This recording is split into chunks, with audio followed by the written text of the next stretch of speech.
Good morning. Happy Saturday. Uh, my name is Glenn, and welcome back to another episode of A Day in the Life on my job. It is Saturday, and I am on for maybe the fourth or fifth straight Saturday because I am still short staffed and I have to continue to support my team.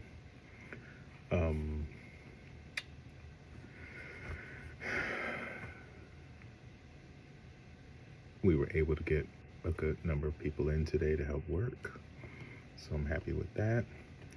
Just got back from, where's my hat at? Excuse me.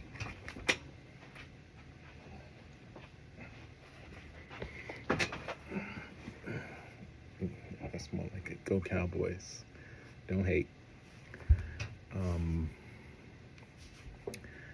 I went out and got Dunkin' Donuts for the team, box of Joe and some donuts, and they're working. So that's just my way of saying thank you for, coming in when you didn't have to come in. So it's pretty much uneventful. So every now and then I'm just gonna switch up and just start doing some other things, like talking about other topics. The one thing that no one really talks about anymore is where are we with HIV? Right now, I'm a manager of the outpatient laboratory services here at Jersey Shore University Medical Center in Neptune, New Jersey. And I've been doing this job here for about 6 years, going on year number 7. And in my past history, prior to coming here, I was working at the A-Team Clinic, the AIDS Ambulatory Care Clinic, which is also part of Jersey Shore. I did that job for 25 years. It was like life's work in my career. It's probably one of the best jobs I think that I've ever had. When I came into HIV to do that work, that was 1993. We were in the grips of an AIDS epidemic. We were losing tons of people every year. They had medications like AZT, ZZT, DDI, things that really weren't working. And you had patients who really depended on those drugs because AIDS back then was considered a death sentence.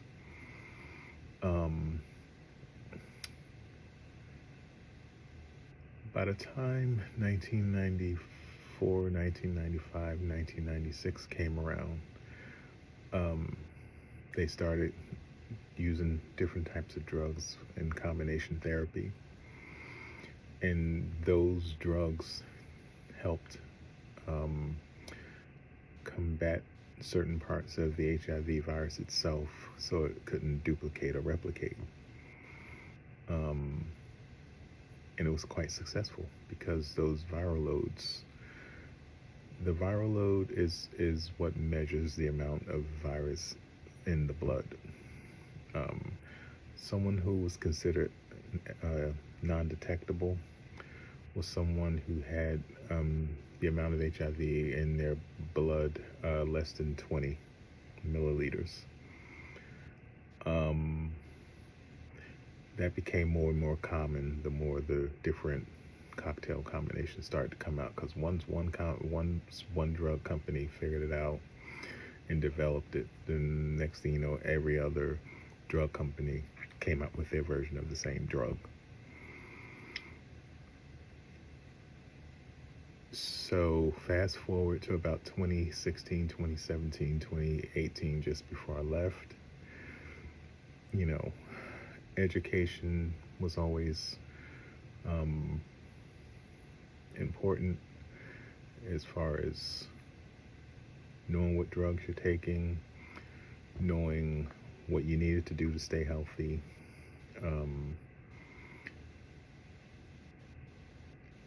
Because my thing with our patients at the time, I would always tell them to just make sure you're being compliant with whatever medications your doctors are putting you on, so you can stay around for the time when it does come where we might have a drug that can cure this thing, or we might have an even better drug. Because back in the day, once the different drugs came out, you had patients taking as many as 30, 40, 50 pills a day early on. And those medications really messed with the liver. And that's why they were always told to come in every 3 months to get their blood work drawn, so that they can look at those chemistry labs, making sure your liver and kidney functions are good, making sure your potassium levels are okay. And just before I left, they were just switching up with prep medications,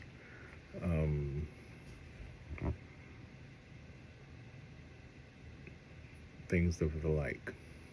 So it's been about 6 years since I've been out of HIV care and treatment, taking care of patients rather.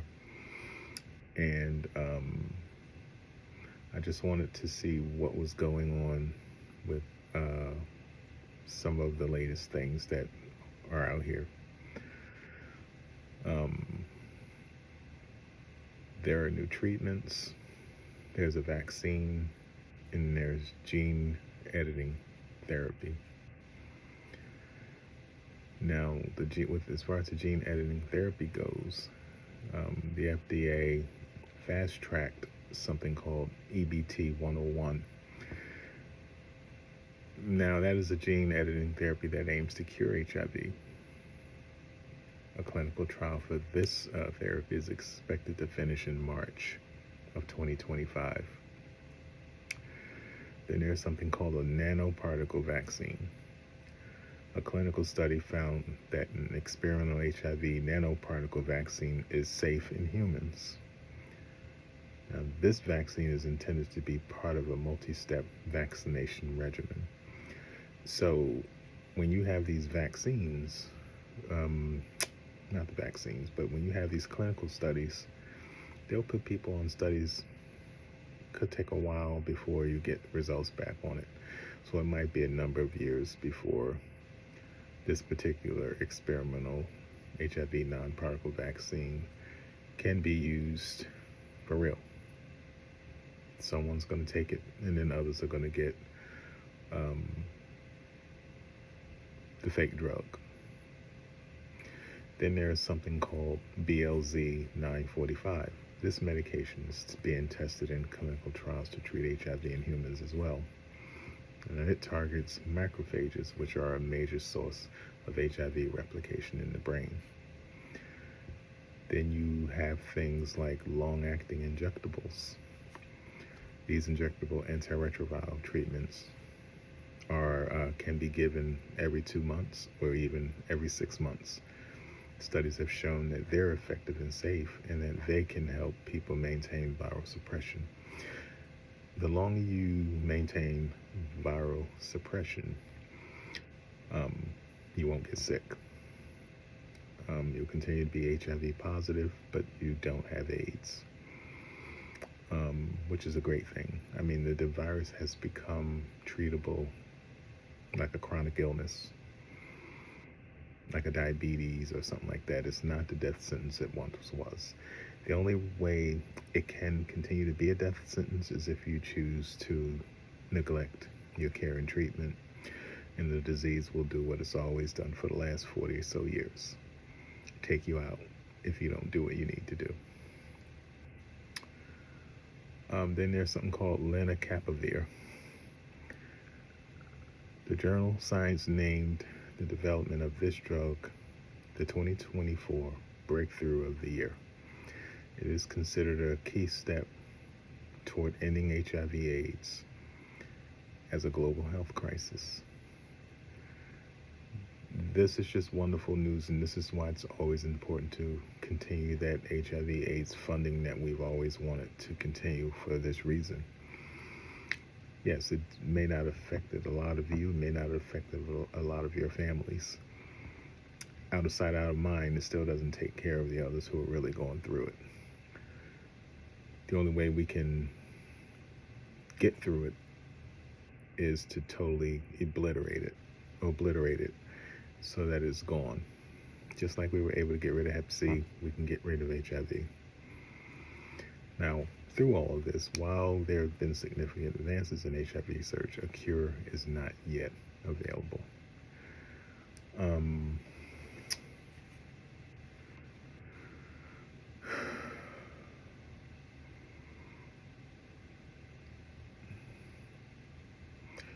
We will continue to delve deeper in this, but there are still a lot of different things that are part of that discussion, and I think one of the main things is there a cure for HIV and AIDS? What makes curing HIV so difficult? Our approach to curing HIV, our collaborations, joining forces to find a cure for HIV. How far away is the cure? Since the start of the epidemic, researchers, scientists, and healthcare professionals have tirelessly worked hard to understand the virus and develop effective treatments. These advancements allow people living with HIV to suppress the virus to undetectable levels, not only improving their own health, but also preventing transmission to others. Even with the medical advancements over the last 40 years, the quest for HIV and AIDS cure remains of great importance. Managing HIV through antiretroviral therapies has been a vital step, but there is still so much more to do. Treatments today have become far more convenient for people living with HIV, vastly improving their life expectancy and their quality of life. Despite taking lifelong medication is essential and can be emotionally, physically challenging, not taking medication exactly as prescribed can cause HIV to become resistant. Not taking medication exactly as prescribed can cause HIV to become resistant to one or more antiretrovirals, which makes the treatment less effective. Side effects from these antiretrovirals and other HIV-related health issues can also impact their daily lives. Even whilst taking antiretrovirals or ARVs, people living with HIV often have higher levels of inflammation and immune activity than those without HIV. This persisting inflammation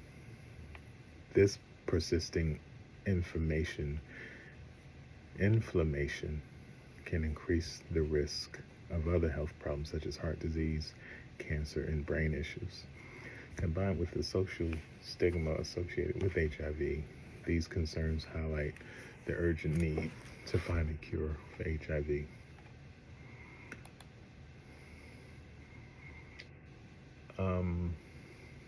One of the things that people often ask has always been things like, oh Lord, camera doesn't want to behave.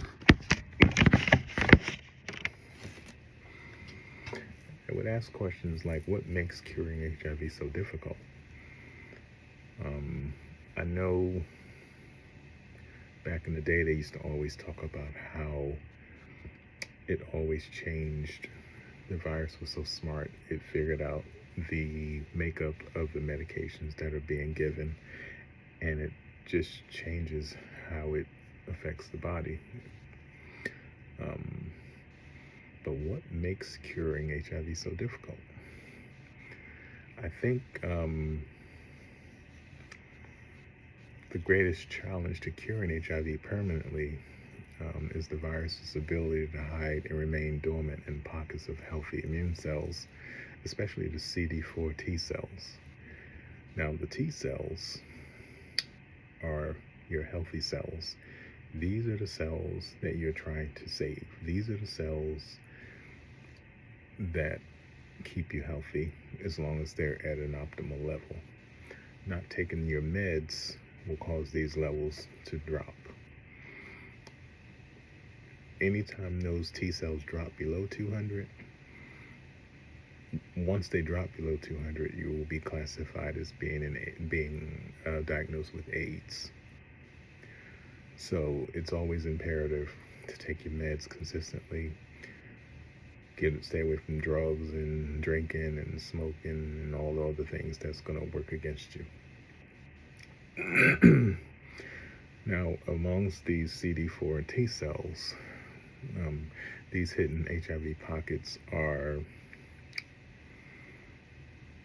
they're called latent reservoirs and consist of HIV-infected immune cells that enter a resting state. In the clinic, we used to call it a latent state. They're one and the same. In those cells, HIV has integrated into the genome and become dormant. Even if a person has successfully suppressed the HIV through ARV treatment, antiretroviral treatment, the latent reservoir can reactivate if treatment is stopped. This is a major hurdle in the quest to find a cure for HIV. The current treatments stop HIV from infecting new cells. However, the ARV do not affect the cells that already have integrated HIV in their genome. These infected cells are long-lived and allow HIV to hide from the immune system. Unmasking the HIV hiding in those cells, eliminating them, has always been the challenge. And that's why it's always been important to fund these agencies that do these studies to come up with the new meds to help fight this disease.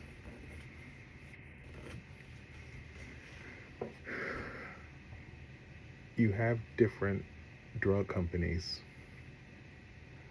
that have their own approach to curing HIV. And that's always been the plight. But what has it been that's caused it to take so long? You get a lot of people who believe that there was so much money being made by the pharmaceutical companies that was just too much to just drop the cure.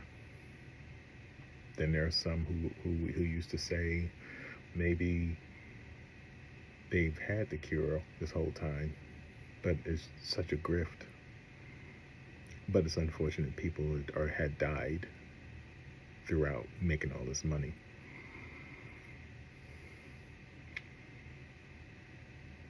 And that they will figure at some point, okay, we've made enough money, now we can drop the cure.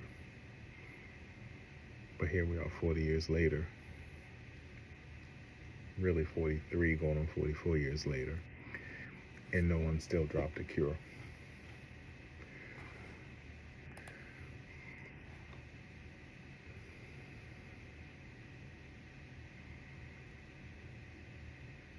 Now, I'm getting some of my information from VIV Healthcare, VIIV Healthcare. And this is their approach to curing HIV. Now, their scientists are at the forefront of the research, leading groundbreaking studies and development. And most of these companies are going to say the same thing. They all have the same idea, inducing, reducing strategy, different steps, different methods, trying to find ways to eliminate the virus from the body. If successful, the advancement of these agents that they're talking about using could hold the answer to the question, can HIV be cured?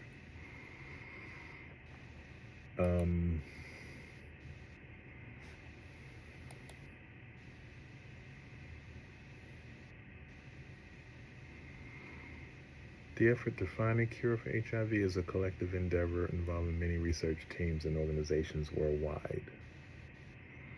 There have been some developments that maybe, I want to say about 3 that I can think of that stand out. In February of 2022, a woman living with HIV underwent a unique treatment using stem cells from cord blood and a relative's adult stem cells to treat her acute myeloid leukemia. After stopping her antiretrovirals for 14 months, there was no evidence of HIV returning, signaling a potential breakthrough in HIV cure research. Then in July of 2023, a man cured of HIV known as the Geneva patient underwent a stem cell transplant as a cancer treatment. The stem cells were sourced from a donor with a genetic mutation causing resistance to HIV, leading to undetectable HIV levels after he stopped taking his antiretrovirals. Then another case in the same month of 2023, a new gene editing therapy that we mentioned earlier called EBT-101 for HIV received fast track designation from the FDA.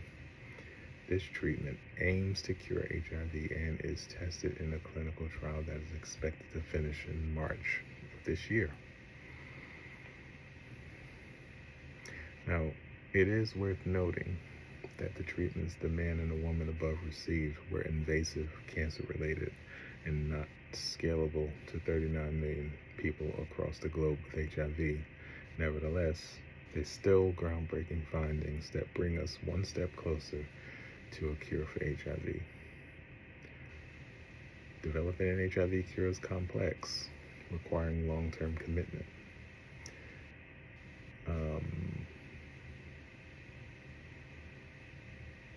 It's just been amazing how far we've come in ending this epidemic. That is some interesting information.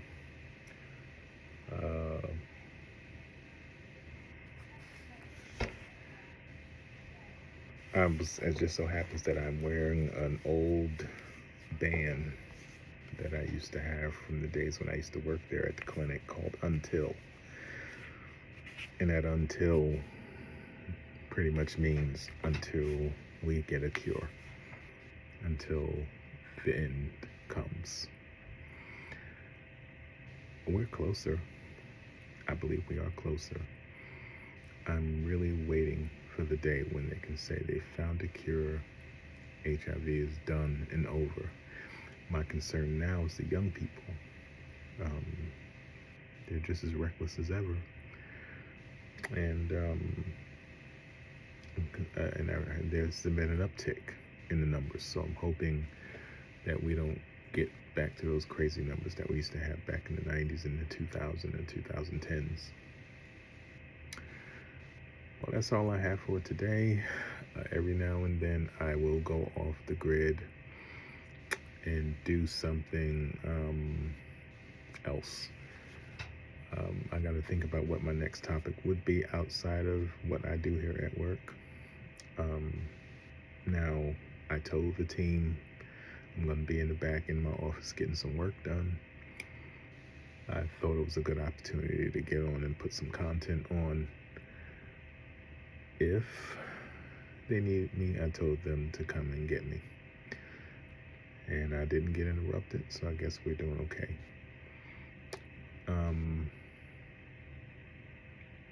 I hope you guys enjoy the content. Don't forget to like, subscribe, and share if you want to. You want to share the information, you can. Because I want to make a difference in adding my content to this whole content creator game that's going on out there. Any concerns, any questions, any comments, feel free to leave them down below.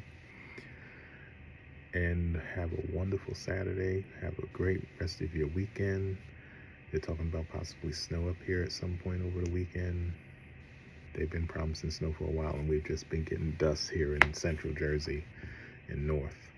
Everything has been happening south of us and in the southeast.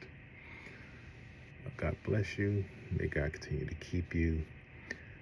And we'll see you at the top.